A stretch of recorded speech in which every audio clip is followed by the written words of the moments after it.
Yeah, so how we're going to start this, we're just going to start off just introducing ourselves and sort of our marriage journey, like the quick and dirty summary. And then sort of how we're going to structure this is we're going to talk about the different phases of this sort of finding someone. Once you found someone, then what do you do, the negotiation phase, and then the reality is we're not going to spend, I mean, there's so much to cover. I feel like each one of these phases could have its own, hour, 2-hour talk. So we're not going to touch too much on honeymoon, post-honeymoon. So like if you're someone who's already married, we're going to offer a few tips at the very end. You might be able to teach us things as well. So I don't know how much we can offer you there. But if you're anywhere earlier in the process, pre-first year of marriage, that's really where we're going to focus on most of our stuff today. So yeah, I was born and raised in Dallas, Texas. And we're giving this context because, our marriage. So my parents are from Bangladesh. I'm the second of 5 siblings. We got married early on, so I'll give this context as well that I lived alone. So basically graduated high school, and I was a little more of a rebellious kid. So graduated high school and then wanted to move out. So I moved out, lived alone for 2 years there, tutoring to pay my living expenses, and then I was on scholarship at my undergrad institution. And basically at that point, we met. So Yasmeen, she'll tell you about sort of her background story, but we met shortly after she moved to Dallas. So I was in my second year of my undergrad at UT Dallas, and we got married my third year, and then we'll talk a little bit about that. But now we've been married almost 10 years, inshallah, in April. And now, so we got married early, but we waited to have kids. So 7 years into marriage, we had our first child, baby boy. So now we have a 3-year-old and then a 1-year-old as well. So 2 boys. We're hoping for the boy girl, done, but life is what it is, yeah. Boy mom for the win. Yeah. Okay, so I was born and raised in Long Island, New York. I refuse to be associated with the South. And I moved to Dallas my senior year of high school, and I'm the oldest of 3, so it's me and then I have 2 brothers. I'm half Lebanese, half Palestinian, and I don't think you mentioned your age. So I was 18 going on 19, and he was 19 going on 20, so we were small babies. We lived in Dallas about 2 more years after we got married, so we were near both of our families for 2 years, for context. Then we moved to Atlanta. I did my master's, he did his PhD. So we were 5 years just completely away from family, obviously visited via flight. And then we've been in Boston for about 2 years. So that's just kind of context as to age, where we are, where family was, things like that. So you have an idea of our village versus no. And I know the crowd is pretty mixed, so I know some of you guys might be, like we said, looking for marriage. Some people found someone, but maybe in the struggle bus. And then some people might be married. So we're hoping that no matter what stage you're at, that we can give you something that will be helpful for you, inshallah.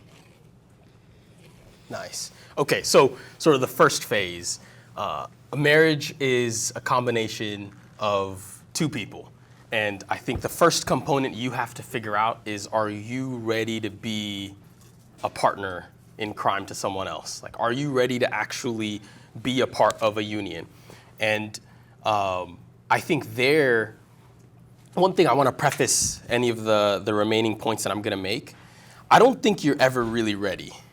I think this idea that I'll be ready when I'm 33 or whatever, I have a job, I'm settled in, have a house, then I'm ready to get married. I think it's almost like having kids. It's very different, so we'll touch on that at the very end. But when it comes to marriage, don't ever think that somehow a switch is gonna flip at some point in your life. I'm just gonna focus on my career until 35, and then magically, I'm just gonna turn the switch, and then there's gonna be my husband or wife waiting for me, just ready to go. That's not how life is. And so the reason I make that point is all the points that I make from here on out in this sort of section are basic minima. So if you don't meet some of these criteria, then you can really take yourself out of the running, and maybe you should start thinking about, okay, well, how can I start meeting some of these criteria? There are a lot of things that you're going to hear from people. Oh, you should have this ready, or you should have a house, you should have a job before, or you should finish your degree and all that. I'm completely against all of that, so I'll put my biases aside so you know where I'm coming from. Because I think a lot of times in life, I feel like we overplan. Like we really have this like life plan, like 10 years from now, this is exactly how my life is gonna go. I'm gonna get, I'm gonna graduate, I'm gonna go to this school, graduate, oh, there you go. Get a job, and then boom, I'm gonna get married. And I think we gotta be more flexible there. So I'll just preface that. One more thing to mention. If you feel you're not ready to get married due to not satisfying one of these criteria, one of the things that we've been recommended by Prophet ﷺ is to fast. Because you'll see, as I go through some of these criteria, you'll understand what the beauty of that is, where fasting really builds discipline, and it's a connection between you and Allah, you and God one-on-one. And you're doing this, no one else knows, and you're doing this because not necessarily that it's going to, like, of course now we know that there's so many health benefits of fasting, so I'm not an idiot, so don't get me wrong here. What I'm trying to say is, in the moment, it really hurts to fast. Like, you're really hungry. And you'll see that that really plays quite a strong role into preparing you for marriage, right? Is learning and recognizing that there's gonna be sacrifices that you're gonna have to make, and there's gonna be things that you are just gonna have to do on your own independently with discipline. And fasting really prepares you for that. And then it also protects you in many ways, right? Like if you're gonna hold yourself back from eating and drinking, there's a lot of other things that inshallah you'll hold yourself back from as well. Cool, so very first thing, this one is very ambiguous to sort of quantify, but you have to sort of come with your own internal compass as to where you are on this scale. But independence of thought. Do you make your own decisions? And this is so incredibly important. I honestly didn't realize how important it was until I got married. But this is incredibly important because there are times where conflicts are going to occur. So a marriage is not just a union of two people. A marriage is a union of two families potentially, right? Two villages.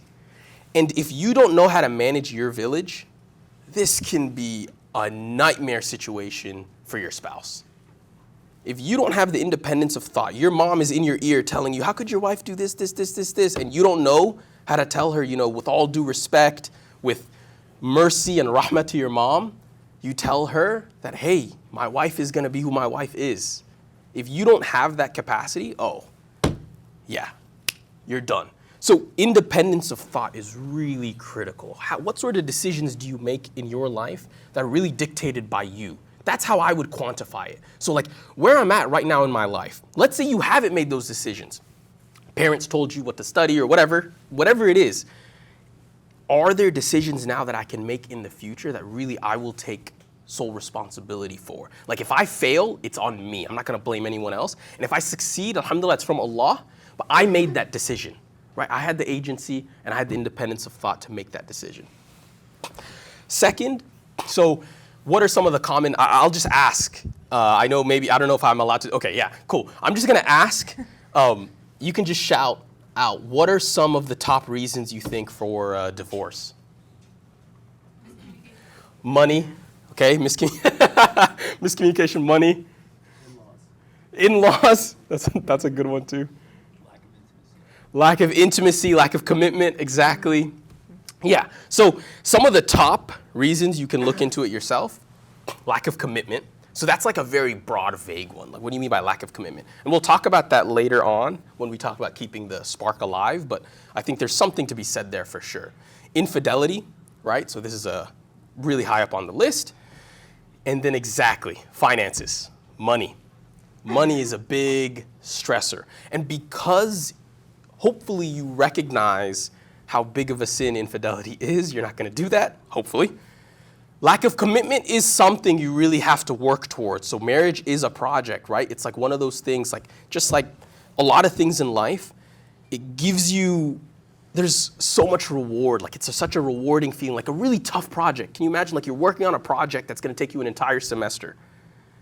When you're done, when you've put in that effort, there's no better feeling, right? Because you've put in that work. Marriage is exactly like that. What you put in is what you get out. If you're willing to put in the effort into it, you're going to, inshallah, have a healthy, committed relationship. course, there are factors that are out of your control, but in general, that's really the recipe there. But financial independence and financial readiness, I think, is something I have to mention because it's supposedly, I think I looked at the statistic like 2 weeks ago, I think it's like third on the list of reasons people get divorced is finances. Yes? Is this people in general or is this only Muslim families? This is people in general. I did not look at the Muslim statistics. That's a good question. Interesting. Yeah, Interesting that's to actually a know good that. question. Yeah, it would be interesting to see if that's like now number one or is people still infidelity? I don't know. I mean, we never know what's going on up there. But that's why I want to mention financial readiness. What I mean by that is not necessarily, so for example, I'll give you sort of my example just to kind of put things into context. I was still on my parents' health insurance. So I was milking that until I was 25. Like, there's no, like, I'm not telling you to be stupid. That's part of it, right? Is even this awareness of like how to save money and where does money need to be to go? You know, like how do I save? Like even the rulings in Islam about money, no riba, no interest, these sorts of things, like just having that knowledge, I think is step one. Because I think a lot of people grow up really not recognizing how much their parents really do for them. And then when they are married and are put in this situation now where they have to make these decisions with someone else, we've heard so many stories, and I think you'll get into some stories later on when you talk about from your practice. But you know, a very classic story is husband and wife don't like talking about money. Don't like talking about money. And then at least one of them, so that's like ingredient one. Ingredient two of failure. At least one of them doesn't know how to manage money. So like, I'm not gonna judge people who like really make it successfully. They don't really talk about money. We actually know couples like that. They don't talk about money, but at least both of them are reasonably responsible with money. The majority, what happens is if they're not talking about money, one person's doing something they're not supposed to be doing, gets stuck in a really bad situation, and then now as a couple, finances become a really big stressor, right? So financial readiness, kind of step one, is knowing things like, do you have your own bank account? Do you manage your own money? Or are you like keeping, like for example, we know people who they have their eldest sibling keep their money for them because they don't know, they worry that if they see it in their bank account, they're gonna just spend it. That's a sign that you're probably not financially ready, that you don't have that discipline to have money in your account and not spend it. So these are things, right? It's like understanding these very basic things and then also religious rulings, right? So look into that. If you don't know, look into that. Islam is a complete way of faith, a complete way of life, right? That there are rulings for every aspect of life, including the way you manage money. Understand those rulings. And I think one final component I will say, this, I think, is debatable in my opinion. So this is fully my opinion. I think the other two things, in my opinion, are not really that debatable. But this one is, and that is, do you have a job or do you have some financial responsibility that if you dropped it, it would have significant consequences? What I mean by that is this. I'll give you a concrete example, but then I'll generalize. So concrete example.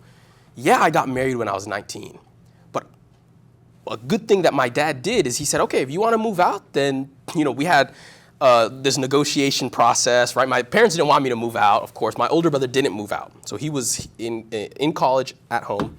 My dad used to always give us lectures like, oh, you know, I came to America and, you know, I made it and da-da-da-da. And I'm like, why aren't you letting me, you know, make it? Like, I want to move. Right? And so we had these negotiations, and ultimately my parents did the right thing. My dad did the right thing. He basically said, okay, if you really want to do it on your own, then you're going to do it on your own. Like, you're paying your own rent. You're paying everything.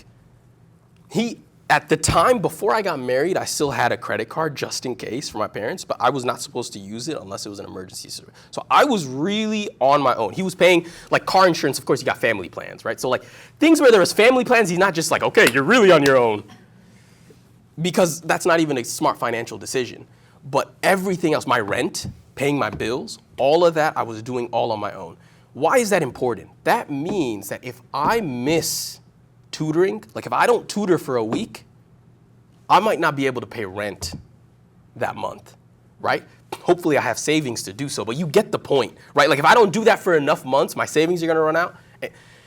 Having that sense of just like a little bit of healthy stress, in my opinion, is good. It's like really assessing whether you have the capacity to be responsible. That if someone tasks you with something, hey, we are in a partnership, we're in a team here, you gotta get this done. You don't wanna be on a team project where someone doesn't get their stuff done. It's the same way here. So that's my opinion. I don't think that's obligatory, but I think it's a good way of assessing your financial readiness. Do you have some responsibility, financial responsibility, that you can manage? I think that's the key. A second component is now, or a third, I guess, separate from money. Do you make sacrifices for others?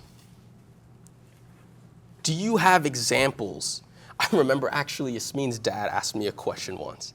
He was like, oh, you know, like, I think he asked me something along the lines of like, you moved out, so like, do you not get along with your family or something like that? Like he was trying to, which was a good question. That's actually a really good question. Like you got to know who's trying to marry your daughter, right? So he asked me that good question. And I remember I gave an answer that later on when I left his office, I thought, what a stupid answer. But then now that I look back, I'm thinking, you know, that was like actually not that bad of an answer.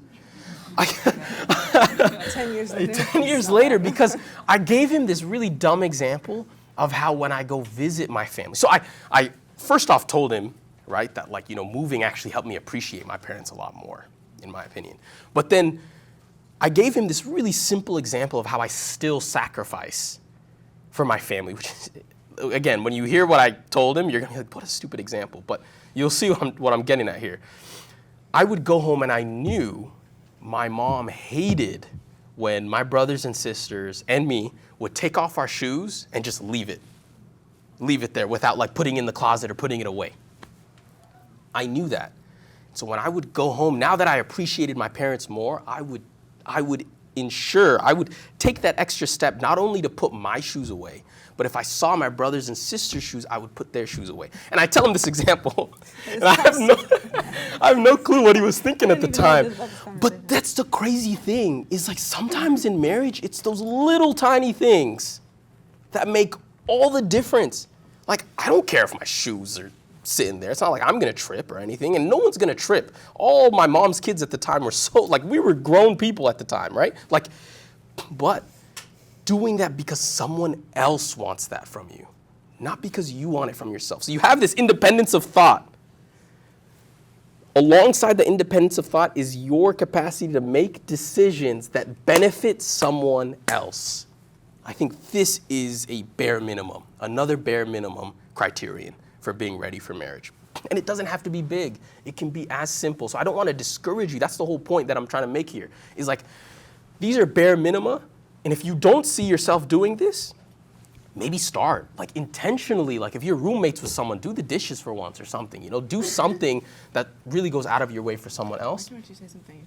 Yeah, go ahead. I feel like it just reminds me that if you start, I'm realizing before I say it, I'm not saying treat your parents like your roommates, right? Because that's not going to go well. But if you, when your roommate asks you for something, if you just keep leaving the dishes in the sink and you keep leaving the water all over the bathroom, your roommate's not going to be happy. So when you start to realize that like now you're going to have to start living with someone, understanding that like you are already living with someone, you're living with your family, and they're probably asking you for things that maybe you don't want to do. So start to think like, okay, now this is my mom, and chances are she's asking you for something maybe even harder than what your husband or wife is going to ask you for. So it's really great training. So I think it's just starting to think like, okay, I really hate doing the dishes, but I'm going to do them, because later on your wife will ask you to do the dishes. Your husband will ask you to do something for you, right? So it's like treating it like that, like thinking like, okay, this is just, if I can do it for my mom, then inshallah I can do it for my wife, I can do it for my husband. Nice. Do you want to just jump? I think I talked a little bit about this. Yeah, so you can just. Yeah, I think another thing that a lot of people are struggling with these days and have struggled with, obviously, always, but is our mental health, right? Like I'm sure all of us have a dose of anxiety, which is healthy to some extent, but some of us have larger amounts of it, right? And some of us are struggling with depression. Some of us have other diagnosed mental health disorders. And I think, you know, there's different sections of this. Like some people think, okay, I guess I can't get married. Like who's going to want to marry me? And I don't think that's necessarily the case. And I have two examples for that. I think that there are people that are going to come around, inshallah, that hopefully you can marry someone. And that's not to get into marriage and say, like, this guy's going to fix me, or this girl's going to fix me, right? Like, she's going to be my therapist. That's why we're getting married. That's not the case, right? But some people can, if you choose the right partner, inshallah, they're going to hopefully bring out the best in you and help you. Maybe you were just in an environment that wasn't, like, helping bring out your best, right? Like, or there was just things that, you know, your mom or your dad didn't know how to help you with. But when you're with a partner, they get to your most intimate level. And one of my clients, I'll start with a sad one and then end with a happy one. So this guy is 29 and he was engaged. And at first things were great. Like, you know, he really thought he found the one. And problem is, as they were in the engagement period, they started to have a lot of arguments. Arguments are healthy to an extent. When you're having arguments very consistently in a phase that's supposed to be very mushy and fun and, like, exciting and new and butterflies and all of that, and, you know, in phases, right? Of course you can have an argument or two. I think it can train you and it can help you see, like, hey, how does this guy argue? How does this girl argue? It's good to know. But I think there was, you know, we talked about it, and there was like one too many arguments. And with him, he had a history of poor mental health, and she just completely re-triggered everything. And he that's why he came to see me, because he was like, I'm back at where I was before, major depressive episode. Unfortunately, it did not end up working out, which caused even more issues. And it's just to say that, you know, it's important to keep your mental health in mind, but at the same time, you know, this person did not fix him, right? She unfortunately triggered worse things. But then there's another person that we're also familiar with, and when he got married, he was also struggling. Actually, I would say struggling with maybe something even more severe, but ended up getting married and having kids, and he's more stable than ever. And I think he's better off than he was before. So I think, like, you know, depending on who you choose, and I think when I look back at the way those two people approached marriage, it's so obvious why one person this happened and with the other person this happened. And we'll talk more. I'll bring this client up later as well. But I think it's just so important. We're going to talk about what to keep in mind when you're looking for someone, because you also have to really get to know yourself as you're getting married. You have to understand where you're struggling. And it's not to come in and be like, hey, so my name is Yasmeen, I'm depressed. You know, I had an episode last night, and, you know, so I'm here now. Like, nobody's saying to come out with that vulnerability. But maybe in the third meeting, you know, mentioning like, hey, I think you should know that I have my ups and downs. When I'm down, sometimes I'm really down, and this is what would help me. It's not to just say, hey, I get depressed, so good luck. It's to say, like, hey, this is what's helpful to me when I get into a really bad funk. And this is maybe, if you feel like something is relevant, bringing it up. Not to bring all your skeletons out and be like, okay, so today we're going to talk about everything I've done, right? Because you don't want to, he won't come back, right? Like, she's not going to show back up. But it's whatever you think is important. You guys are all smart people, right? We're at Harvard, for God's sake. So, like, you know, you guys know what you should mention. If you think a friend should know about it, if you think like you'd want to know, would you want to know about it? How about just think of it that way?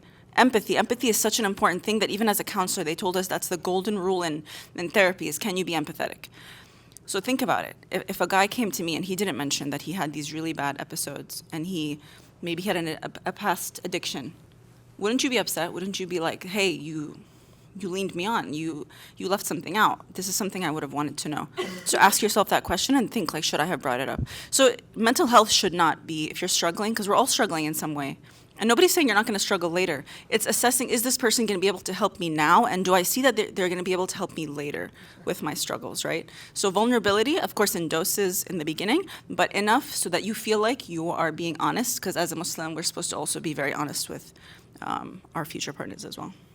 Yeah, and I think that's a key point here is, right, that having some sort of this idealistic situation of perfect mental health is not a minimum criterion. It's really just recognizing, I think that's really the minimum criterion we're trying to emphasize here, is recognizing where you're at and where your strengths and weaknesses are so that you can find a partner that's compatible. You can find a spouse that's compatible given some of the struggles you have. And so exactly, with the examples that Yasmeen gave, if you are someone who gets in these depressed phases, these episodes, and really just remove yourself, and you are getting with someone who, when they get upset, they start attacking, yeah, good luck. You see, that's the type of mismatch we're saying is not gonna work out, right? Versus that other example that you mentioned is someone we both know where they also get into these phases, but their partner is someone who's very, very just gentle. They're just like a very like, I don't know how to even explain how they are, but like, yeah, just like so gentle and calm and like, so even if you're in that phase, you still feel like you have someone who's not like sending you deeper, right? They're there with you. That's what happened with the client is she just kept sending him deeper. Like she would attack because she grew up, and we'll talk about this later. She grew up in an environment where the mom attacks the dad. So what do you think she's gonna do? She's gonna attack her future husband too. And we're talking about verbal, by the way. We're not talking about like she like jumped onto him. But like we're leaning into, we're giving you a lot of like insight into our later conversations. But just to say like you are, the apple doesn't fall far from the tree, right? Like she was only imitating what she saw at home. So he wanted to, retract and go into a corner. And she was like, get out of the corner and come here, we're gonna talk about it. And then she was also very harsh. And those two things were just completely incompatible, right? Yeah, so know where you are with your mental health. And before we jump into sort of modes of finding someone, so if you're in that phase where you don't have anyone in mind and you're interested in finding someone and sort of what are the pros and cons, we'll dive into that. A few things we wanted to mention is, again, about that life plan sort of point that I wanted to make. What I also want to kind of make sure I give a balanced opinion on is there's going to be pros and cons. It's like anything in life. Like there's pros and cons of literally almost everything, right? So there's a pro and a con of marrying early, right? There are pros, you're growing together, so on and so forth, but a big con is you're running a risk. Let's pretend that you feel like you're at least meeting these minimum criteria. You're running a risk of getting with someone who's not meeting that minimum criteria, and if you don't do a good job of interviewing and really figuring that out, then you're really in a recipe for disaster. The reality is we mature as we get older. And so the likelihood of finding a mature person just, of course, increases as you get older. And this is the balancing point, though, is as you get older, though, you get more set in your ways. And if I've seen anything with my friends, Yasmeen's friends, across the board, it's unfortunately the older the individual gets, oftentimes the more picky they become. Because like, I've already lived like this. I already got a degree. I'm already, PhD or whatever, right? Like, who is this? Versus like me coming out of high school, like being a third-year undergrad, I'm like, oh, someone wants to marry me? Wow, But like, that's the thing is you have to pick your poison and understand what you have to manage. And a final point about independence of thought. It becomes even more critical. I mean, this might be an obvious point to make, but I'm going to say it anyway. It becomes even more critical as you get older because what ends up happening, what we've seen more often than not, early on, you typically can rely on your parents to act as sort of like a logical, or your guardians or whoever's in your corner as sort of like a logical compass. What I mean by that is typically how the circle of life works is when you're at that age of like 20, typically your guardian is somewhere, like 40 to 60. I'm making very big generalizations. This could be totally wrong for your specific scenario, but this is typically what it is, right? They're at that prime time wisdom age where they haven't degraded yet, I'll be honest, right? Where your parents have not potentially degraded. They can really sit there and act as your guiding compass. Like I remember when I told my dad that I wanted to get married, he gave me my dad gives me he always gave long lectures, but he really cared. I mean, it was his way of showing that he cared, because he didn't know how to say he loved us, but that's his way, right? So, Another story. Yeah, but he gave me a whole 1-hour talk on rejection, because he has the wisdom, right? He understands that, hey, buddy, don't think it's always just gonna work out. Like you like someone, they're just gonna like you back. Like that's not how life works. He gave me a whole talk because he had that wisdom at that age, right? And I was younger. So there's that balancing act. What's really difficult we've seen as individuals get older is your parents or your guardians start to get a little desperate. And so then what ends up happening is they start to become more emotional than you. They're thinking, hey, this guy looks fine. Like, who cares? You know, whatever. Like, why don't you just take him? Yeah. And you have to, that's why I'm trying to say, like, as you get older, that independence of thought becomes so much more important because you oftentimes are going to have to manage your parents in the process, which is its own challenge. So pick, the point of this before talking about modes of finding people is pick your poison. Do you want to wait it out and have to manage your parents, have to be more mature, independent in that way? Or are you, willing to grow with someone? It's high risk, high reward, in my opinion, right? If you get married younger, it's high risk, high reward for sure. The high reward is, like every single thing that, like the outstanding graduate student, I feel like I get a little bit of credit too, you know? Like, because we worked on it together. Like we did everything together, so there's that pro. But there's a con that if we really weren't ready and we didn't want to work on our marriage. Yeah. People were definitely betting on us, like, not staying some together. relatives, Like, I yeah, know. people are waiting. They're just waiting for us to, but, you know, like, people don't expect it. 18 and 19 getting married, like, people 18 right now are still picking their nose, not knowing what to do. Like, it's like, it's a different time. It's a completely different time. Like, it sounds like we're old, but, like, you know, it really was a different time. And there was, what's the idiom where you, like, it really could have not worked out. Like, the odds were not in our favor, maybe, whatever you want to say. Well, it's like, you understand it's like, what I'm saying. You know, when you take a risk, if it works out, people tell us this all the time. Wow, you guys were so brave. Yeah. And then when you take a risk and it doesn't work out, God, what an idiot. Yeah. I think also the cultural differences, like out of Right, marrying a right. Desi, now it's alhamdulillah a lot more common, but before it was like, like, how are you doing this, you know? So it was a lot of things against us, you know? They were just like, you're not in the same culture, you're super young, he's a tutor.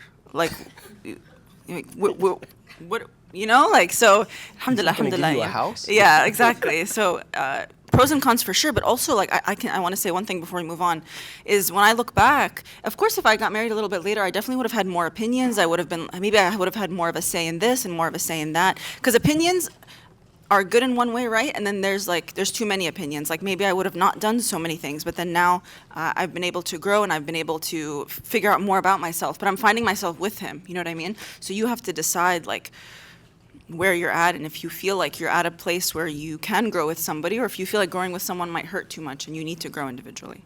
Yeah. And so the final point I'll make is have people also outside of your family circle act as, so try and find mentors, mature mentors. Oftentimes this can be, for example, I know folks who were struggling with what to ask during this process, and we're going to try and give you some insight into that, and they ask the chaplain, they ask Sheikh Khalil, and Sheikh Khalil can give you that feedback, for example, on what are things that you need to think about before marriage and so on and so forth. You can ask imams, you can ask people who have been there, done that, veterans of marriage, to really act as sort of your guiding compass. Because I think one of the toughest things about the whole marriage process is it's this like really delicate balance of managing your emotions and logic. Like if you're just fully logical, I don't think you'll ever find someone that's compatible. Yeah. Because you're just gonna find something wrong at some point. And then if you're too emotional, you can oftentimes fall in love with someone who's not really compatible. So it really helps to have folks that are outside. So for me, at Epic, I had Imam Nadeem. So Imam Nadeem, one of the coolest things about him, if you ever visit Epic, is he's just so down to earth. Like, I know, I see some people nodding who are from Dallas. Like, just, he's not one of those imams that you're just like, oh, assalamu alaikum, and then you just like, you know, like, you just, if he looks at you, you're so, oh my God, like, wow, like, the imam, like, said salam to me. Like, no, he's just so chill. Talk about Dallas Cowboys, the Mavericks, whatever. And he was probably my best guiding compass at the time when it came to the marriage process. Just asking him, like, be honest with me, imam. Like, am I ready? Like, is this too early? Am I doing something stupid? And let them be honest with you. Be open to feedback. That can be one of your sort of like greatest strengths. Your something in your arsenal that really can prepare you to get through this, because yeah, finding someone, negotiation, evaluation, all that is tough. And your guardians are oftentimes going to be emotional as well. That's why it helps to have those people outside of that circle who can act somewhat, hopefully they have some emotional interest in you, right? Because you're a human being and, you're asking them for help. But they're not going to be like, oh my God, you're 23, you're way too old, right? Like some ridiculous thing that sometimes we hear parents say, like, your eggs like crazy things. They're not hopefully going to say those things. And with imams or people who have mental health backgrounds, mental health training rather, folks that have really seen a lot, and especially veterans in marriage typically have seen a lot too, because we see our friends, like we see what's happening as well. But someone who's seen enough, it's almost like asking like a professor for a recommendation letter. What are you oftentimes told, right? You shoot for that senior professor, if at all possible. If you think that they can write you a positive letter, you shoot for that senior professor. Why? Because everyone in the game trusts that person because they've seen all these students. So when they say, this student is in the top 10% of students I've ever worked with, it holds weight. In the same way, if you can find mentors outside of that family circle that have been there, done that, they can really act as sort of a guiding compass for you. So I think we're going to get into modes. Modes of finding people. I think we all know them, but we're just going to break them down a little bit. So the first is obviously meeting organically. So just meeting someone by chance. The pro of meeting someone, yourself and finding someone is you don't really have to test the chemistry. Likely you feel connected and you feel like there's an attraction, that's a baseline attraction that's there. Like if we could leave one thing here and just go, attachment, you get attached before you assess compatibility. You're so into because if you grew up like a traditional Muslim, you didn't date, right? Like if you grew up in that type of household, you didn't date. Talking to guys was, at least for me, talking to guys was foreign. You always just, you can't touch, you can't see, whatever. You know what I'm saying? And so now you found someone, you're excited, you wanna do all the fun things. You don't wanna be like, so what's your love language? Like, what do you don't wanna you wanna be exciting. You wanna seem like you're fun but at the end of the day, you're finding your husband. You are not finding your group project partner. You know what I'm saying? Like, this is life. You don't wanna be divorced. You don't wanna be sad. You don't wanna enter into these episodes that we were talking about, right? So this is the biggest thing. You have to assess compatibility before you fall deep. Before we fall deep, yeah. Yeah. So fall first a little bit, right? Because you want to make sure that if you're gonna do it like meeting by chance. Yes. We're saying, so this right? is we're saying like if you met someone, you see them, you feel like you assessed if you guys are both just like baseline interested. Now before you start to talk every day and FaceTime and do all these things, you just start keeping it formal. Hey, I am interested, but I think let's just start asking each other questions. Let's just start, not start with what's your favorite color, whatever, but then get into everything else, right, that we're going to talk about later. We need to start seeing okay, is this guy, let's not waste time. Let's just get to it. Let's start asking. And chances are flags will start to come up if they're meant to come up, green or red, right? Wow, he's getting everything right. This sounds great. Or, okay, see, maybe you were attracted physically, but then you started to ask about, maybe about kids, and he's like, yeah, no kids, and you're like, okay, big deal, no thanks. Khalas, next, right? Because if you now pursue him, and then you didn't even ask about kids, now you're gonna have to convince him, and later on, when you guys are not so lustfully and freshly in love, he may not change his mind. So, and that's just something very, kids is a huge deal, but there's other things that might be a bigger deal for you, hey, can I work? Hey, can I, polygamy is a huge one too. You have to ask the hard stuff. You have to ask things that mean a lot to you. If that's something that you're not down for, then you need to talk about it. Anything. Are you down for this type of wedding? Are you those? Even though that sounds so superficial, you will be so surprised why people don't get together. I know someone that just because she didn't listen to her in-laws' feedback on the invite list, she's not talking to her, and they already did their nikah. So good luck. and the couple is they're trying to have each other's back, which we'll talk about how important that is later. But the mother-in-law is already causing problems, and they don't even live together yet, because maybe we didn't assess for, hey, like, is your mom going to be super involved when we get together? Like, is she going to have more feedback than I am in our own wedding? And if she is, are you going to be able to handle it? Like, Exactly. can you check her, like, respectfully, of course. That's, like, one of the biggest things that we're going to talk about is, and this is something I don't mind sharing, like, I struggled with that in the beginning, like, being able to come up to my parents and being like, respectfully, I disagree. Because if you grew up in a household similar to, like, just a lot of us that I've spoken to, disagreement equals disrespect. You disagree, you're disrespectful. And so it took a long time for me to be like, no, like, listen, Baba, like, I respect your opinion, but respectfully, my opinion is different here. And so, like, that took a really long time for me to be able to train myself to do that. But, for example, Asim grew up in a house where he was able to, they argue all the time, but in a very healthy way. And then they could just be like, yeah, so what's for dinner? And I'm like, oh my God, like, what? It, like, blew my mind, right? So it's good to know that he grew up in a house where it's okay to bicker, and if I see that, it doesn't mean like something's going down. If you see that in my house, something's going down. So it's really interesting to ask them about their childhood. How did you grow up? Tell me what your family dynamics are like. Because if you're not down for that, and you are a person that's very sensitive, and that when someone starts to argue with you, you crash and burn, and you can't. Imagine entering a house where it's loud. It's loud all the time, and it's never quiet.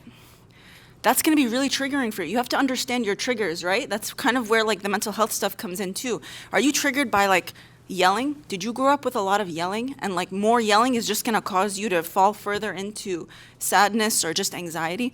You have to kind of, like, be able to ask these really important questions, because if you don't, you're going to be unfortunately surprised, and it's not always in the good way. Like, I pray that you find someone and that if something comes up, like, inshallah, you can get through it, but you can't bet on it. Don't gamble with this stuff. Like, you find someone, alhamdulillah, and this time I've heard that the marriage market is tough, and that's why we're having this talk, right? But it's not impossible. You can't, there is someone out there for you, inshallah. Allah does have someone for you. So it's when someone comes and you've been waiting a long time, don't just dive and be like, okay, he has to be the one, I'm 30, he has to be the one. No, like, make sure he's the one. Allah will make that pay off for you if you ask the right questions. So I think that's just, like, we can't not emphasize that enough. To make things, like, formal. Yeah, just start formal. Like, as soon as you like each other, be like, can we please keep each other in check and try to not be. So someone asked this question in the form before we got here. Like, how do we find someone and not be flirty and, like, just.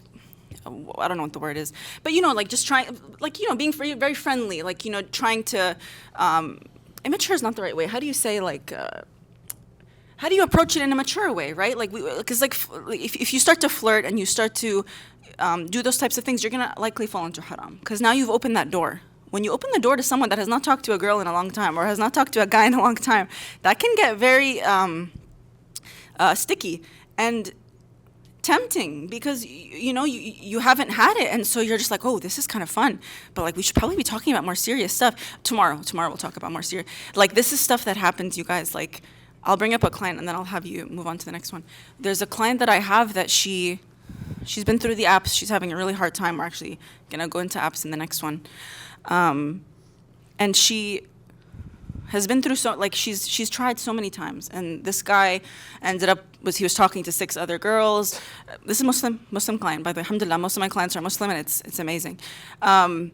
She went through, like, guys are talking to other people, so maybe make sure they're not talking to other people. So you don't know to ask this, right? Because you just expect, like, you're gonna be loyal, right? Like, it's just me and you right now, and he said yes, but there was other people out there, right? So, long story short, she's on this person that she feels like is her person, but don't forget that she got to this person after a lot of unfortunate situations, right? And I was with her through these other people as well. And so when she got to this person, she was just so excited. They started to FaceTime every day, video call, got attached. She was asking questions, but, the deep attachment already formed. Yeah, exactly. Like, she fell too far already. And so things started to come up, and, she tried to just kind of, like, put it aside. And then they met in person, and subhanAllah, like, he had an issue with like attraction. He when he saw her in person, even though they're video calling every day, I guess in person it was different. He didn't feel like the feeling when you see someone, and that threw her off. She was like, we've been talking for so long, you see me and aren't you supposed to, this is supposed to be the opposite. And so she's heartbroken now, right? So but what could have we done here, right? We could have had him just come. You assess for basic compatibility. Let's have the parents just make sure we're down, and then come over the house and let's talk. And the family's inside, and he'll see her. If he's not interested, then they wouldn't have even gotten there. Do you understand what I'm saying? And that's where we talked about like having the parents on board. But subhanAllah, she assessed for chemistry. She thought she assessed for compatibility. Attraction didn't fall when they got close. And we're still, exploring this, so I have to see what ended up happening. But this is where we're at right now, is when they saw each other, he was just very thrown off. And then that hits your insecurity, like, that hits you in the heart. Imagine just somebody being like, yeah, so I saw you, and then, like, how do you let that go? How do you ever look at him and be like, so you remember when you thought I was ugly? Like, that's what I would be thinking. I'm like, today he probably just doesn't think I'm cute. Like, you don't want to go in with that. You understand what I'm saying? So here, what we could have done, for example, is, just to bring my point back, if they just met at the house, he would have seen her, and he would have known that he wasn't happy. And then she would have known that this is very important to him. Clearly, physical looks is very important to him. And not that it isn't, but for some people it's more important than others, and clearly that was very important to him. So if you took anything from that section, just please make it as formal as possible from the beginning, so that you can avoid these things that come up later and just end up like breaking not you break your own heart, but someone could break your heart, or however it ends up going on.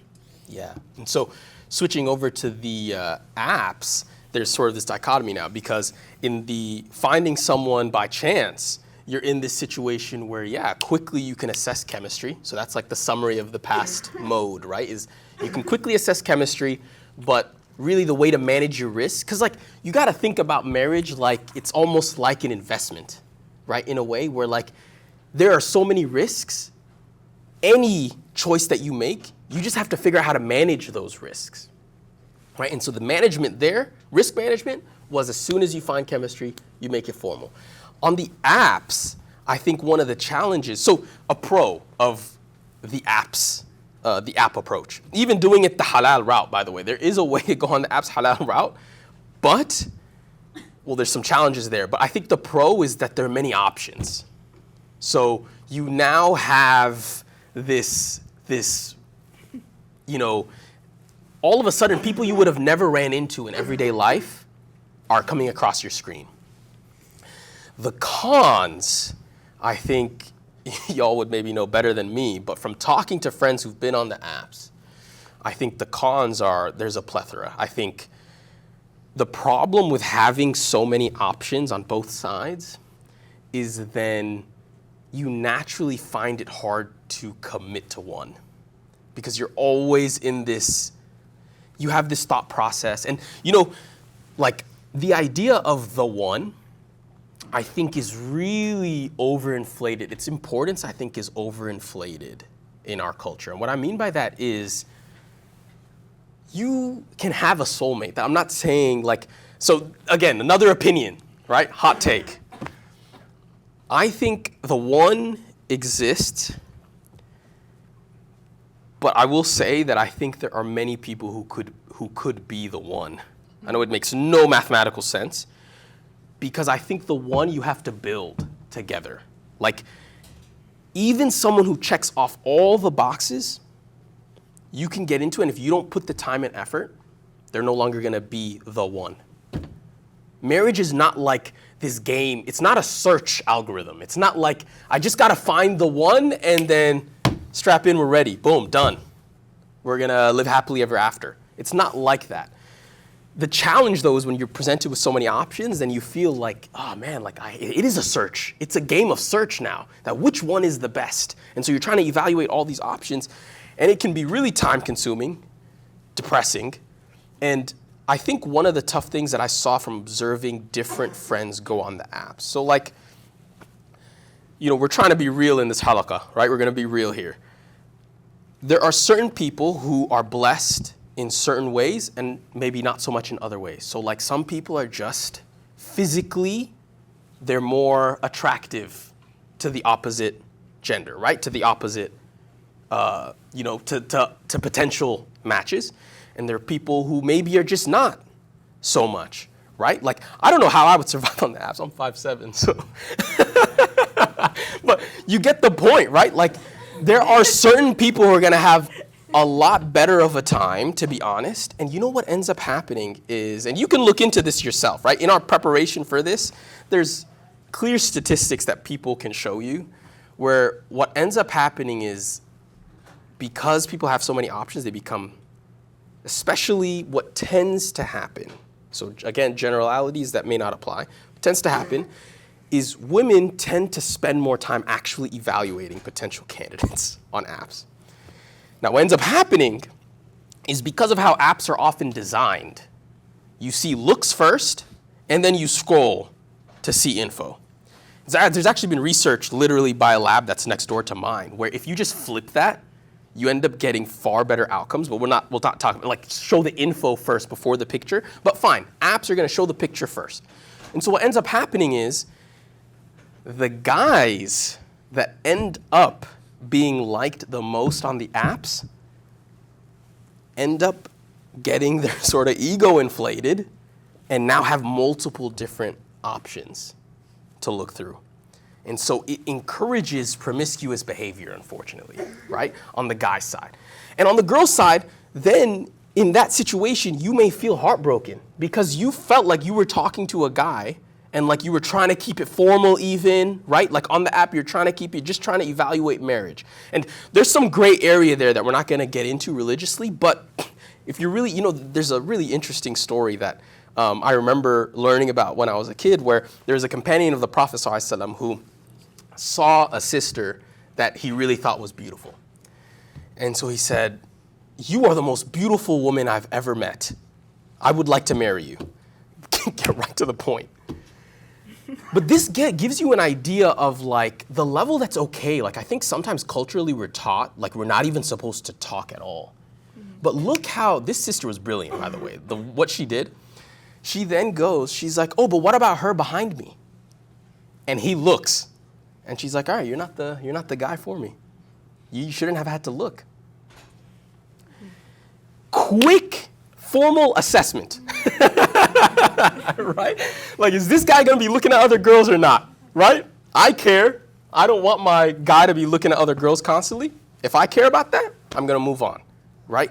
So in this same way, you can keep it really halal on the apps, but I think that's really the struggle. So a point that I have written down here is like, we're taught Yusuf alayhi salam's story for a reason. Like, at some point in your life, you gotta know your strengths and your weaknesses, right? Like, I think Bill Burr at one point, so one comedian, is joking around about this, and he's like, man, like, people are just, he's like an older comedian, so he's like riffing on the younger generation. Like, oh, you guys are on the apps and complaining and this. Like, if you're ugly, just build a personality. Like, do it like the rest of us, right? Like, he's talking about himself too, right? I think there's a healthy balance of being confident and knowing your weaknesses, right? Knowing where, you might not be, this is not like a video game where everyone's 99 characteristic attribute all across the board. Like, there's gonna be highs and lows. You gotta know if you are that guy or girl that's getting swiped right on all the time, then you have to really take lesson from Yusuf alayhi salam's example and say like, okay, this is my test in this world. My test in this world is I'm going to have more prospects. I need to be mature with those prospects. And if your test is I don't have that many prospects, then that's what your test is, and you then have to do a little harder. You have to do more search. And there's tons of statistics out there. You can actually look this one up that supposedly ugly people have happier, long-lasting marriages. Yeah, maybe because like they've had to search, and now when they find, they can have that healthy marriage, right? Looks fade too. And I think that's really the challenge, right? Is like examples that come to mind is you end up getting married for one reason or the other, and then that first year of marriage, the divorce rates are exponentially high. It's like insane. And a lot of times it's really that, is as you start getting used to the person, that honeymoon phase starts to decay, and then boom, all of a sudden you can't deal with the person's personality, right? And so that's why it's so important to go formal. Yeah, I don't know if you want to tell this story before we go into biodata. I did already. Oh, great. Okay, cool. Yeah. Perfect. So yeah, what he talked about before, where you get the info before matchmaking, what is that called when you guys are sent the beautiful PDF?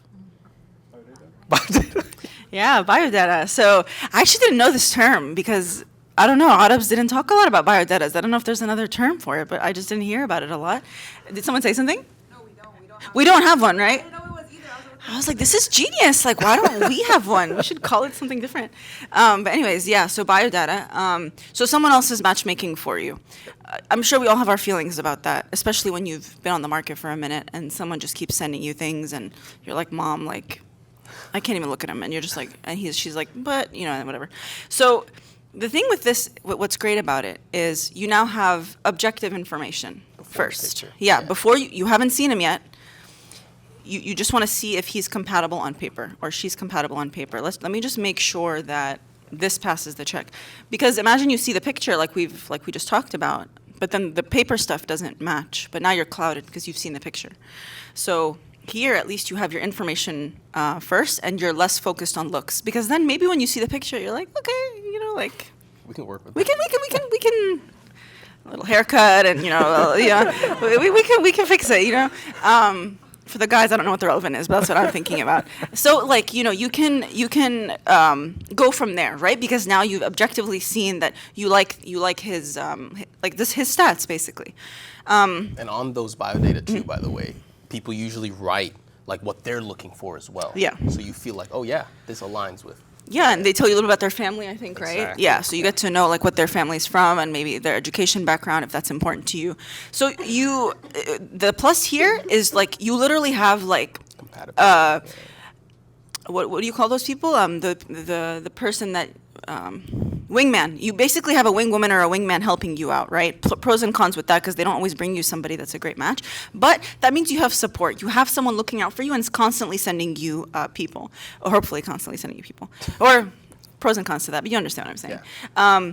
The problem here is you have less time to maybe gauge chemistry because you're basically focusing on compatibility. So what you would do here is you kind of switch, right? Like you kind of make sure when they come in person that their mom didn't write the biodata and that this person actually is what they wrote, and then you make sure that in person he or she can have a conversation. Is there a lot of awkward silences? You know, like do you feel connected to the person? So I think that's really important. I have a story I can share. I think, so before Asim, I had another person, and this is kind of the situation. I was, on paper, it was great. He was going to give me a house. He was a medical student, and great family, very educated parents. Yeah, everything was just fine. To me, it was fine. We met in person. I don't feel like we could really keep a conversation going, and he was like doing so many things. Like if I said I liked something, next time I came over, a bowl full of like, I like dark chocolate pomegranates. You know those? Yeah, those are so good. And I came over and there's like a bowl of them, and I was like, oh my god, but I shouldn't have thought that. I should be like, oh my god, like so nice. But I was just like, oh my god, like weird. Like, you know, why is there a bowl of these already? We just met, you know. And so like, but if Asim did it so then when I met Asim, I understood that there is a difference with connection. Like when I started talking to him, there was no awkward silences. I felt like we could just keep going and going and going. So the paper is not always what's important, right? So when you see the paper, after you see the paper, you do your homework. Now you're like, okay, so tell me more about, as if they submitted a project to you. This was their submission. Okay, great, tell me more. Tell me more about it. Let's interview. Let's talk about what's super important to me. So now that you've had, let's just say now this person is coming to meet you. Now you want to start talking about deeper stuff, right? You want to start to make sure that they pass. You want to make sure they don't have these red flags. Your biggest deal breakers, if they say you have one, if they say they have one, of course, maybe let the meeting finish. Don't just like kick them out. But, you know, khalas, they have not passed. If you have a big deal breaker and it's a big deal for you, that needs to stay. You have to let that deal breaker stay, unless you're just being unreasonable. But I'm assuming that you guys are being reasonable and that your deal breakers make sense. If they make sense, then you can't compromise, because Don't marry for change. yeah, exactly. It's the biggest thing. You have to marry them for who they are at that exact moment. Yes, some people are going to change. I've changed a lot as I've gotten married, but I'm mostly the same. Like, I'm mostly who he married in the beginning. And so you have to make sure that you're happy with who's in front of you at that moment, because in that moment, you'll say you'll like fly to the moon and come back because you feel like you will, but you probably won't. So it's important to be talking about that. And I think the last thing I'll say here is you want to focus on compatibility as a partner, not just as a person. So as you're talking to this person, you're not going to work on it, like I said before. You're not working on a group project with them. This is your person for life. You want to make sure that they are compatible as a partner, as a person that you want to do life with, have children with. Can you see him like being a father, being a mother to your children, especially as a guy? Are you okay with her raising your kids? That's a huge deal. Are you okay with that? Like, it's a huge responsibility you're putting. For, just in general, like anything that's really important to you, like making sure that you feel okay putting their face to that, to that responsibility. Yeah, so I'll leave that there. Nice. So what we're going to dive into now, and this is going to be a little more list-like because it's hard. So now you have someone in mind. There's going to be so many there's going to be so many specific sort of specificities to your situation. It's going to be really hard for me to tell you something that's really general. But what I can tell you are someone we know actually had a fantastic sort of very comprehensive, not list of questions per se, but list of things to question about. So I think the total list of questions was like 100, 120 questions. So the goal is not to ask 100, 120 questions. That's crazy. It's just that they had questions in each of these sections, and so I'm just going to run through this list. Before I do that, again, I'm going to emphasize this point time and time again. Don't do this solo. When you're evaluating someone, do not just trust yourself only. Have other people. One important part we learned this. Now, Rasulullah teaches us that there are certain situations where speaking ill of someone is not backbiting. And if you're not familiar with this is something very important to know. If someone comes and asks you, what do you think of that guy for them to marry my daughter? Or what do you think of that girl for them to marry my son? This is actually a time you are told you need to be honest. This is how important marriage is, that you need to be honest. And if they're your friend, of course, everyone's going to have something bad, so you're not outing them. But if there's something really wrong that you know about someone, you are obliged to actually share it in that situation. Why am I mentioning that? If you have people around you on your team, they can start asking people. This world is highly interconnected. They might know a friend of a friend of a friend who knows who this person hangs out with. So don't do this solo. This is going to be a list, so if you were taking notes, this is a good time to note take. Yeah. So before you get into any questions, know your own deal breakers. First and foremost, know things that you were not okay with, right? We could give examples, but I think let's just run through and then maybe we can give examples at the end. Regardless of wherever you are religiously, you have to know where this person is too. So ask about religious principles. Do they pray? Do they fast? Maybe you don't pray and fast. That's fine, right? That's, you're working on it. You got to know where they are. Right? So you got to assess compatibility. So ask about that. Do they pray, fast? What are interest, riba? These sorts of things, these are very important. You would be, you'd be surprised. That's all I'll say. But then even more nitpicky and detailed is sometimes important. Do they only eat zabiha? Right? This is something important. Are you going to go, for us, food is a big thing for us, right? Yeah, you grew up doing that, and then she's like, let's go to Chick-fil-A, and you're like, no, we can't go to Chick-fil-A. That's a ground for an argument, you know? So zabiha, mixed weddings and parties and stuff, do they do a divider, or is it just everyone's dancing together? To each their own. I'm just putting this out there just so you know what sort of questions to be asking. Politics, civic values. Do they believe, are they okay with voting? Do they believe in voting? Are they the type oh my God, you voted, you're harami or something? What's their stance there? Are they politically active? And maybe you're not politically active, so you don't want someone like that. Like, that's what I'm saying. To each their own, but just ask about these questions. What's their perspective on sort of who they are as a member of society, right? Part of the Muslim community, part of their family, and also society.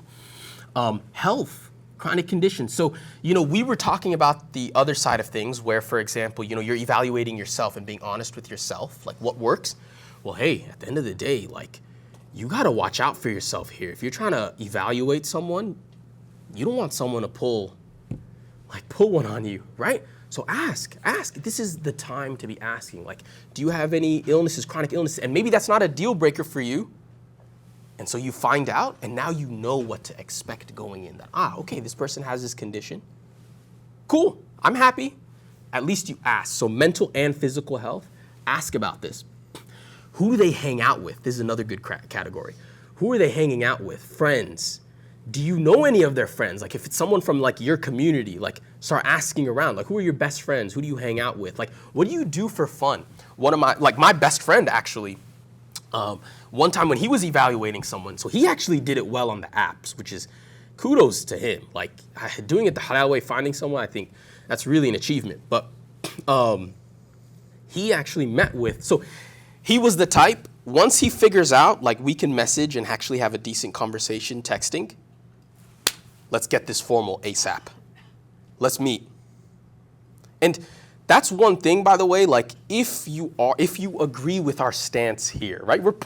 We have a biased perspective at the end of the day on what you should be doing. If you agree with us, then when someone asks you, hey, can we meet in a public place? I'll bring my brother or whatever. Don't be like, oh my God, look at him coming on too quick or something like that. Like, okay, this is a guy that's serious then, right? And so he met with a girl and he kept asking her questions like, what do you do for fun? What do you do for fun? And she kept answering, oh, I love to eat. I love to, it's not like, it wasn't anything about her looks or anything like that. She just enjoyed food. And he's not. He's an outdoors guy. That's not what he does. Boom, easy, right then and there, he was able to evaluate, like, this is not someone I want to be living my entire life with, that all we're going to do is eating out at restaurants. Versus, like, for us, that's all we do. That's literally, Great. We're down, right? Sixth category, privacy expectations. So are they cool? Like, if you ask to see their phone, is that cool? Like, if you ask to see their Facebook, Instagram, whatever, Twitter or X or whatever, all these, like Snapchat, would they be cool with that? Ask. For us, we're maximum efficiency. My Google Calendar, everything is shared because I don't want, sometimes if I'm like focused at work, I just want her to know where I'm at, and I don't care there's pros and cons of that. If you're not someone like that, that's okay. Some people we know someone who's like a lot more private, doesn't share their location with people or anything like that. And it's not like they're doing anything wrong. It's just, that's who they are as a person. Gotta figure that out. Because you don't want to go into a relationship and the person's like, no, I'm not okay sharing this. And you're just like, oh my God, like trust issues or something like that. If you knew that up front, then you know what to expect. Independence, so we already beat this dead horse a lot, so I'll just move on. But independence from parents and in-law dependencies, right? So like, how independent are they from their parents, and are they able to manage their family or whoever is in their corner? Relationships with siblings, relationship with other people in their village. This is incredibly important. Yeah, I mean, like we said, we're not gonna get into like the post-honeymoon phase, but there's things that happen because of inheritance issues, for example, right? And then you end up having marriage conflict because of this. So try to understand what the family dynamics. Again, if it's not a deal breaker, that's okay, but at least you went in with the knowledge. That's what we're trying to get at here, is try to understand all these areas, because then you know. And then you also have in the back of your mind what your real deal breakers are. And so when one of them flags, then you know you have an issue. Cultural priorities and practices. So so for example, a question that her dad asked me, which I thought was hilarious, was like, what are you guys gonna eat together? Don't you only eat spicy food? So Still, yeah. he didn't know that, like, yeah, I grew up here in America, I eat everything basically, right? So like, but these sorts of things are important to ask. Like, what are the expectations there? Because and she all can that? only be able to cook, like, what you want, and like. Or even he, yeah, exactly. He, exactly. Yeah. Money, finances. So what debt what sort of income, like where is their career taking them. Debt is a big one, by the way. Don't let that kind of get by you. Ask if they have debt, know about it and know what they're trying to do to manage that debt. Role expectations in marriage. So like, what are my roles? What would you want from a wife? What would you want from a husband? That sort of thing. Family boundaries. So like, if something happens between us, how would you go about this? Would your mom know about it? Would your dad know about it? Like, evaluate that. 13th thing, parenting style. So in the future, inshallah, if you're looking and interested in having kids, you gotta understand what to expect there. Like, is this person someone who wants to do discipline one way or another way, and so on and so forth? You gotta have that. You gotta have that knowledge, and that can be that's oftentimes a big deal breaker, right? Is like, you learn that the person doesn't want kids or wants 7 kids, and you're like, what? Like, so those sorts of things you gotta know. And a final thing we talk about is conflict. How conflict is managed. This is incredibly important. So when arguments take place in your life, how do you go about that conflict? Are you someone who, what's the word? Retracts? Are you someone who is very attacking? Like, what's conflict look like you? And if we were to have conflict, what would you want from me? What are your expectations here? Because at the end of the day, too, I'll say this, like, I feel like we know quite a bit about each other now, but the reality is, like, I learned so much about her from deep questioning those 3 times we met, really, where we were asking those serious questions that have actually served me so well in our marriage. Like, I remember certain answers that she gave me, and I still, oh snap, okay, when she's mad, this is how I gotta behave, right? So those sorts of things really, are important. So that's all the categories. So it's pretty extensive, but remember, that's why we make this point. It's not just one sitting of evaluation. You're meeting with them multiple times when you're evaluating. Make sure priorities the same, long-term goals, meet their parents. Yeah, assessing the family compatibility is important. So those questions really get at that. Again, yeah, we make this point, we literally highlight it in our notes, like, do not go off promised change. If you have a deal breaker going off, just give it up. Just give it up. Do not go. There's so many divorces that take, oh yeah, but this guy told me he would change. And then a year later, he stops changing because the honeymoon phase is wearing off. I can do this one real quick. Yeah, cool. So in terms of what I would say from what I learned with clients, there's 2 things that I think you guys should add into your process. Look up the free love language test. It's online, it's free, it's relatively quick, it's fun, that's nice to know about yourself. Anybody's taken it before? You know about love language. lot of girls, learn about love languages. A lot of girls have taken it. Yeah, so yeah. guys. Come on, guys. Go. Yeah. Learn about love languages. There's 5 love languages, yeah. Anybody know them really quickly? That'd be kind of fun. Anybody know them? Physical touch, quality time. Gift giving. Words of affirmation. There. The guy. We know his most important one. The guys always, yeah. The guys always know acts of service. They're like, okay, but are you gonna do this? But anyways, yeah, it's always good to know. But you'd be surprised. Some guys want the words of affirmation. You don't know until you take the quiz. So go online, keep it in your pocket if you guys are not looking now. If you've already looked and you found someone, ask this person, send it to them, and say, can you please take it? I'd love to talk to you about this. I would say just like your top 2. Top 3, if they can align, that would be great. If not, it doesn't mean that you guys are not compatible, but I think it's a great conversation. Ours may not align. No. In all honesty, but now knowing her love languages and her knowing mine, I know exactly how to. Yeah, it's like translation. Just translation into different languages. Also, with love languages, there's a difference between giving and receiving. I like to give gifts. For me, I like to give and receive gifts, for example, but there's some people that they can't even think of a gift, but like getting gifts, amazing. Words of affirmation, like, for example, he didn't grow up with a lot of like mushy language. I grew up every second, miss you, love you, and so he was just like, I'm right here, like, why are you saying miss you, So it's important to understand that he didn't grow up that way and I did, and it doesn't mean we can't make it work because now he's used that language more, and for me, I understand that, maybe he didn't grow up that way, so I can't have this like high expectation of it, right? So all I'm saying is take that quiz. It would actually make a big difference, especially if you guys haven't taken it. I'd be really curious. Other thing, there's another free quiz. Attachment styles. Have you guys heard of attachment styles? Okay, yeah. So there's like avoidance, anxious avoidant, there's fearful avoidant, there's a few other ones. There's secure, of course. But you want to know, like, this is usually based on the person's childhood. How did they grow up? And actually, the results will tell you their attachment with their mom, their dad, potential partner, and then the general people. Like, for example, am I always like, okay, I need you to tell me you love me all the time because I'm just worried I'm going to lose you? Or am I going to isolate because I'm like, okay, fine, I'm just going to start building a wall now? You need to understand, like, why they answered the questions the way they did, and because that's going to translate into your relationship whether you like it or not, because that's just who they are. Yeah, do you want to take the rest of it? Nice. Yeah. I think, we talked about family involvement and all that. So I think we want to stop here. Yeah, the crazy thing is when we were preparing for this, we were thinking like literally every single section could have its own hour, 2 hour, 3 hour talk. I would just say like maybe just this, like this. This one point. Yeah. Okay. One final point before Q&A.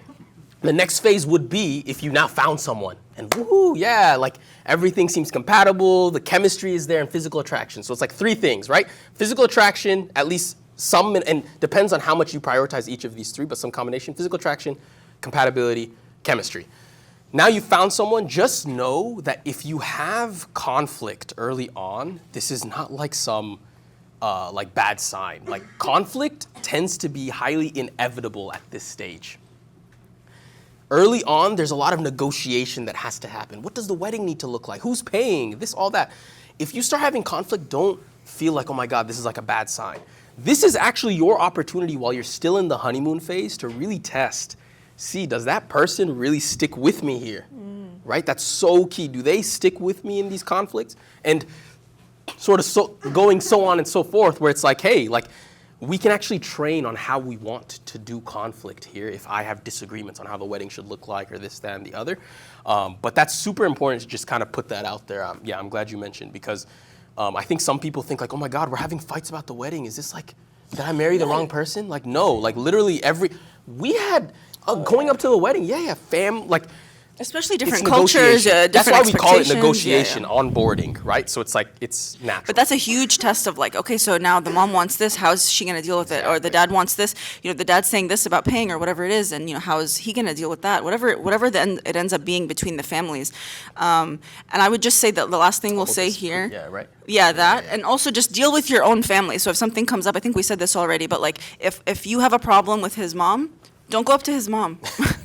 Go up to him, let him go up to his mom. I know it sounds like, why? Let me just go direct. No, don't go direct, because blood forgives blood, right? I'm going to always forgive my mom. My mom's always going to forgive me, but am I going to forgive this guy that's just coming for my daughter? No. So go through him first. He needs to be able to go talk to her, or the other way around, let her go deal with it. Don't start that stuff, because it's so hard later. They're always going to remember later on. Last thing as a counselor that I will recommend is premarital counseling. You found your person, alhamdulillah. Let's just double, triple check. Let's find a therapist. Usually go to Psychology Today. So the thing I'll plug some stuff therapy-wise here. Go to psychologytoday.com. You put in your zip code, and then filter for Muslim. If you want them to speak a certain language, you can, but usually you just put Muslim, and a bunch of Muslims, hopefully Muslims, will usually come up. See if they are marriage and family therapists. That's what you kind of want to look for, because they specialize in marriage and family. And then do you just offer like 1 or 2, 3 premarital counseling sessions? They'll ask you a bunch of questions, just make sure you guys align, and that'll probably help you feel very secure that an outsider is kind of giving you some affirmation or validation. And also give you tips for the future. Yeah. And last thing here is there's lots of programs. We took a program called 5 Pillars of Marriage. I think it's by Sister Hala Banani. That was great. But if you don't want to pay for stuff, because save money, live better, then YouTube has a bunch of marriage series. There's books you guys can read together. Maybe you can send it to each other. Let's discuss notes. You guys have it so much better than even we do 10 years ago. Like, there's so much stuff that's out there. Yeah. So take advantage. But yeah, we can make this a whole thing. So I think we're going to end it here for now. Yeah. Alhamdulillah.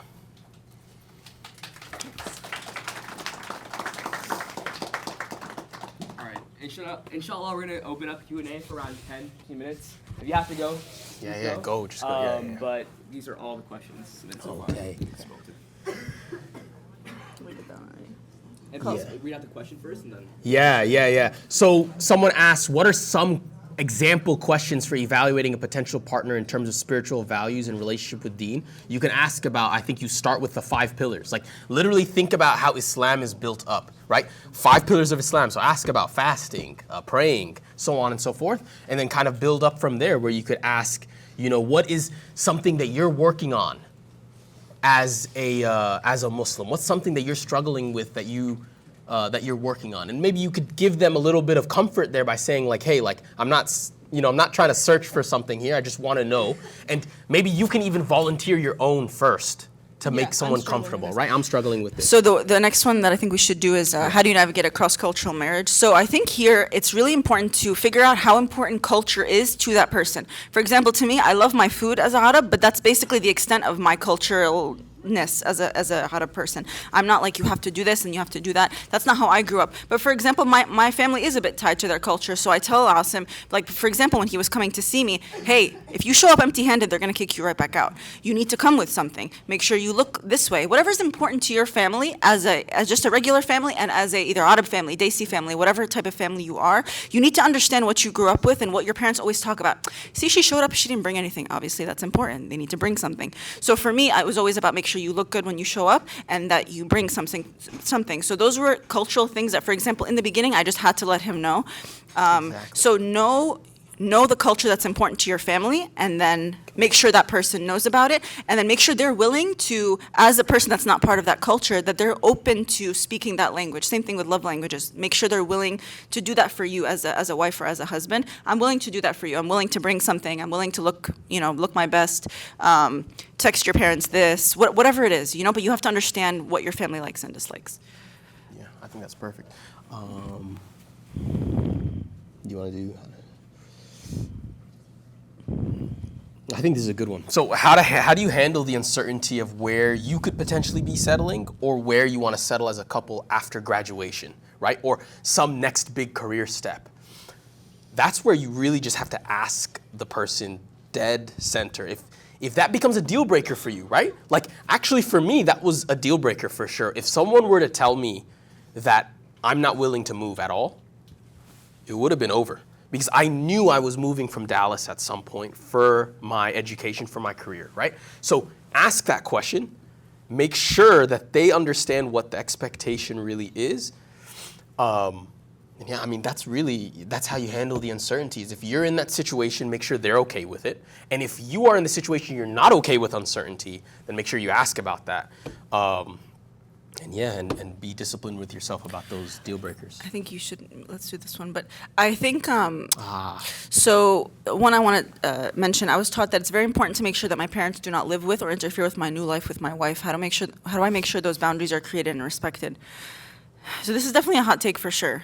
I don't recommend living with anybody's parents. And I can say Asim's parents are the sweetest people ever, but I don't want to live with anybody. I want to just live me and him. And I think that privacy is so important, and being able to keep that relationship pure with your in-laws is incredibly important. If you're able to do that, I think it'll change the dynamics of your relationship. How do you make sure those boundaries are created and respected? I think that's going to be a conversation you have to have with your parents. Like if for example, they're so desperate for you to get married, be like, okay, Mama and Baba, like, can we talk? Like, this is what's really important to me when we get into our relationship. Of course, I'm always going to respect and value your opinion, and I want our relationship to stay the same and even get better. But this is going to be what's really important to me and my future person. Is this something that you can respect? And you just have to find a way to talk to your parents. You guys all know your parents, and you have to be able to have these heart-to-hearts with them. If they're not as open, I mean, what do you suggest? Like if they're resistant, they're like, no, like I'm your mom. You have to, you're just going to disregard my opinion. I told you what to do your whole life. Like, what if that's something they say? I think one thing I asked you, if I still remember the question that I asked is, I had asked Yasmeen, like, can you give me an example of a time that you disagreed with your parents and how did that go? Because you want to have, like someone's always going to be like, yeah, I'm independent thinking, right? Like I can argue with my parents. Give me some examples and how did that go? So then you also understand what to expect from the parent side. So then you can also be supportive as a husband or wife that like, oh snap, like my potential wife is now telling me, this is not a deal breaker, but they're telling me that their parents are really not okay with disagreements. So if something starts to upset them during our marriage, I have to be patient. I have to go through my wife, she then communicates with her parents. I never cross. When things are good, like if you're talking about good things, of course, you can talk to your in-laws. Like, I mean, they're human beings, and a lot of times they give you so much support. But when things are bad, never go hypotenuse. Go two sides. You go spouse, and then spouse to parents, always. And that's where you would then know, like, okay, I really got to be patient with my spouse because they're going to have some very tough conversations coming up. And if things don't fix quickly for me and how I'm being treated or whatever, I got to be okay with that because you know that's what to expect. You can do this one. Yeah, oh my God, this is a tough one. So, yeah, I'm a sister that doesn't want kids. Like, so I said, yeah, cool. 3 more questions or 3 more minutes? 3 more questions, okay. I'm a sister that doesn't want kids. Like, I really don't want kids. Is there hope for us sisters in finding a spouse that is okay with this? My short answer is yes, yes, yes, yes. There are guys. 5 more questions. I submitted one, so I wanted to answer. Yes, for sure. So I know someone, yeah, that is in that same boat. And I firmly believe that, yeah, there is definitely hope for you to find a spouse. But it's, again, like, this is real life. Like, I'm not going to sugarcoat it. It may be harder. Just like, for example, like, if you have 10 deal breakers, it's going to be harder to find someone. If you only have 2 deal breakers, and I'm not judging one person either way. Like, different people are different, what they care about. It's going to be easier to find someone, right? So in this situation, yeah, a lot of people are getting married because eventually they may want kids. It might be more difficult, but I know enough guys personally, and especially in this new age of people becoming a little more cognizant of the responsibilities of parenthood, I think you will be surprised that there are guys out there that are okay not having kids. Maybe you guys can, and maybe they, I think that's where I'll stop there. It's gonna be hard to go into that without specifics. Like, are you meeting a bunch of guys and they're all saying no? And maybe, yeah, like, I think if you have a criterion like that as a deal breaker, I think this is probably the main point to really take away, is you're gonna you may have to compromise. Like, you gotta be more flexible than on other things. Like, if you don't really wanna move anywhere and you don't wanna have kids, and this could be for the guys too, like, if you don't wanna have kids, you don't wanna move anywhere, you know, don't wanna, like, it's gonna be harder. So just recognize that, yeah, kids are a big part of family life, and so that is a big constraint, but I think it is there's definitely hope. Especially these days, I feel like people are not only having less kids, but not having kids at all. So I don't think it's uncommon. Yeah. This is a great one. How do I separate between feeling lonely and feeling ready for marriage? That's huge, and kudos to you for being aware of yourself and understanding that you might just, want a friend. So you have to understand what you're signing up for with marriage, and that it's like a long-time partnership. Are you looking for just like temporary, companionship? Are you okay with the responsibility that marriage brings on? Because especially in the beginning, it can feel very overwhelming. So you have to understand what marriage entails, and ask married people, like, tell me what marriage is like. Like, tell me what it looks like. How did your life change? And of course, there's going to be there's stress, but it's positive stress too. Not that there isn't any negative stress, but there's definitely positive stress. So it's understanding also, like, your capabilities. Like, what is my capability of handling stress? Like, can I manage, a couple arguments? Can I manage, now I'm joining another person's family? Like, is that something I feel like I can handle? I think you have to, like, maybe go to therapy and really, with anyone, just kind of like ask that question. Maybe you can start therapy and just ask, like, hey, like, I've been feeling this way. Like, does this mean like I want someone, or do I just need to be more social? Is that what I'm looking for? But definitely also, because like getting into marriage, you can go into it for companionship, but then when you feel a little bit too like, oh my gosh, like this is a lot, you can't back out now. I mean, you can, but you shouldn't. What do you think about that? Like, how do you differentiate? I think you gave a good tip. Like, if you can afford therapy, I think that's a great, like, don't do this alone. I think with mental health, like, a lot of my actual research applications are in mental health, so I read a lot of papers in the area. Like, social support is by far the strongest factor in your advantage or disadvantage for outcomes when it comes to mental health. If you have strong social network, you can get through a lot. And so, yeah, I think ask for help, ask people around you what they think. I think that's really big. I think we could rapid fire some of these. Someone asked, like, does the wife Islamically have to move in and care for their spouse's parents? No. That's an obvious one. Do these mentors have to be Muslim? No, they do not. That's a great question too. Yeah, let's see. No, that one's a little bit deeper, I think. Okay. Yeah, I mean, in-law demands are tough. And yeah, managing your duties as a daughter and a wife or a son and a husband, you know, someone asks like, hey, how am I supposed to do that if I live separately? Well, that's the game that you might be playing, right? Like if you're waiting longer into the process, and again, generalities, but then yeah, you might right away be dealing with parents who are degrading, right?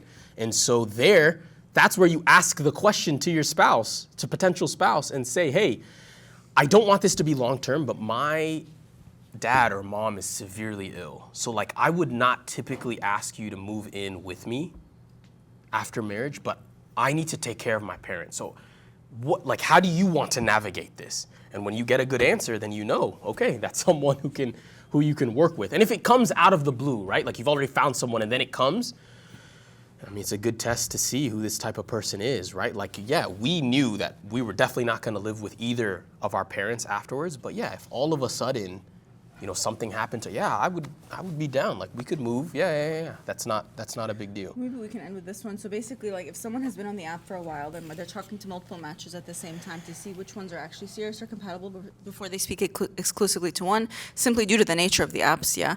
How long do you think it's okay to speak to multiple matches? I don't think there's a right answer for this. I think you have to ask yourself, like, am I just there's a client that literally told me, I just like seeing all these girls in my inbox. And he was with someone at the time. Yeah. And he was with someone, and I was like, dude, not okay. You know, like, there's an ego boost with this, you guys. Like, for me, for example, like, if I was on the apps, that'd be overwhelming. I'm talking to 6 guys at once, that's a lot. But I don't know from the guys, so I won't speak. But from what I've seen with the guys, the clients I've had, they get excited. They're like, oh my gosh, all these girls are so interested in me. But on the girls' side, we're just like, man, like, you know, is he even interested? Like, because we're overthinking, and we're just like, oh my gosh, does he even care about me? So you have to understand that you are playing with someone's life. There's multiple people that are hopefully genuinely considering you for marriage. I would start to narrow it down. Like if you feel genuine connectedness with like 3 people, ask a question to all, ask a question to all 3. Who answers your question in a way that makes you like feel the most at home and that you feel like this makes sense for my future life. Like you have to figure out a way to narrow it down. Because it's just not fair, yeah. I think it's one of those things too, like it's so hard to internalize, but I mean, I'll make a religious point first, like have tawakkul, like really trust in Allah. This is gonna be your biggest. Pray istikhara for sure. Oh, pray istikhara, that's a big one, right? Yeah. Once you've made a decision, before you make the decision, after you made the decision, continue to pray istikhara. But the reason I mentioned tawakkul is, like I'm actually going through this right now. Like I'm on the job market, academic job market, right? So I'm Zoom interviews, this, that, and you're applying to a bunch of universities and you're hearing back from some, you don't There's so much out of your control, and there's something liberating about recognizing that and just saying, you know what, I can do only so much. And then a final point that I will make is no matter how many people, you know, people are in your ear. Like if you got a support network, people are sometimes be like, it's their loss. Really believe it though. Like, you know, like sometimes just really think that, because I love this example. Ask those 3 guys a hard question. Like, of course, don't like do it right away, but like, you know, warm up a little and then ask that tough question. And if all 3 guys don't respond, they were not. Like, that's what I'm saying. Like, my best friend actually had success on the apps, and he's a dude, right? Like, he wanted to get serious and meet these girls within a week. Because he's like, hey, I'm not playing games. Like, I'm actually looking to get married now. I'm not trying to fool around anymore, right? I think also not underestimating the biodata and like the power of it. Yeah, because don't hate on we it. also know the person that had the 100 questions is very happily married because he asked 100 questions.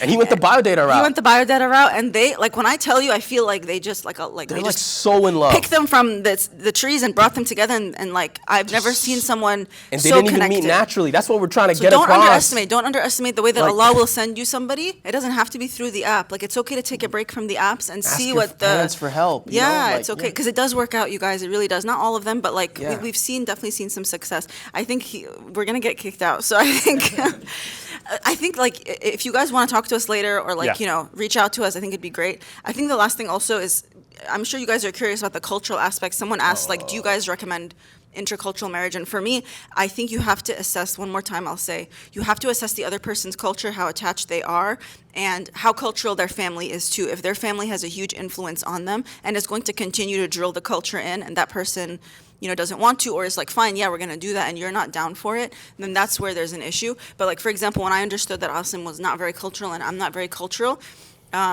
we didn't see many issues because we were like, okay, yeah, I'm down to do, like, for example, I did a desi, like, shalwar kameez outfit for my nikah. I did my white dress for my wedding because I wanted to respect his culture, and at the same time, I wanted to do my culture too. And so finding your own ways to respect that person's culture in a way that they appreciate. If she wanted me to do a desi out for my wedding, I would have too, but she was just like, do what you want. So out of my own accord, I was like, I'll wear a shalwar kameez for my nikah, and then I'm going to do my thing. So understanding, though, like, alhamdulillah, I'm grateful for my in-laws, but some in-laws are going to be like, no, you're doing this and you're doing this. Understanding what their expectations are, because chances are that's not only their expectations of when you guys are just for the wedding. When you have kids, they're also going to say, yeah, so you're going to do this, you're going to do that. Their opinion doesn't stop, right? So those flags that you guys are noticing, you guys are all smart. I'm Their sorry? emotional. Their Oh, it's gonna ability get emotionally worse. It's gonna get regulate. worse because they get older, and then khalas, like they don't even know how to filter anymore. So you have to like when something comes out, don't put it under the rug. That rug, you guys, is gonna pile up, and then you can't put anything under there anymore because you've stuffed so many things. So take things for what they are. I know it's so hard. I know, like, losing someone after such a long, let's just say like you had this long questioning process. You got attached. Actually, you really thought everything was going good, and something random came and dropped. Like that guy I told you guys about before, Asim, we were looking at wedding venues together. Like we were about to tie the knot. And then something happened between our families that made it clear that one family was going to be involved more than I wanted, and that they weren't okay with something from my family. And thank God that came up because, alhamdulillah. So if Allah shows you a sign late, don't disregard it. You prayed istikhara. Take the istikhara for what it is. Istikhara is not for you to say like, okay, Allah, like tell me what to do, but I'm going to do what I want to do. Like, you're asking him, make the istikhara dua and truly believe in it. And when he sends you a sign, you take it for what it is, as hard as it is. Take some time to process it. Of course, nobody's saying ignore your feelings. But if Allah shows you a sign, even if it's right before you put a ring on it, take the sign, because you are saving yourself from something that, like, divorce is a huge deal, and that's going to put an even heavier stamp on the struggle to get married, right? So I think that's my last thought. Yeah. One like little positive component of intercultural. I feel like it was probably one of the best things, and that's where I think the point that Yasmeen made about not only your willingness to learn, but also their willingness to potentially learn the way your family does things. This is important. If you are someone who enjoys learning how people work and being able, it was probably one of the best things for my own social development. Because I not only married into a different family, but also understanding how a different culture operates. Love languages, like how they interact with each other, like Habibi, even when they're like slapping each other, right? Like this sort of thing, me having to understand those dynamics, like I feel my maturity, my social maturity exponentially grew because I had to pick up on these. Oh my God, like I didn't grow up like that. Now, if I was a rigid person, I think it would be the worst possible thing I could have done. But I think if you're someone who enjoys a little bit of like growth, like you want to continue learning, oh, it's fantastic. Like I love learning, like, oh wow, that's one great way. I love a lot of the Arab parents, this is how they treat, oh, I like this. I don't like this from my culture, but I like this. And you can sort of mix and match because I'm now being exposed to more ideas than I typically would. So yeah, pros and cons with everything. But That's I how you wanted to can mention assess a if you're educated- lonely or if you're down to get married. To bring that question back, are you down to grow? Like, are you ready to grow, or did you cap it and like, khalas, this is my growth?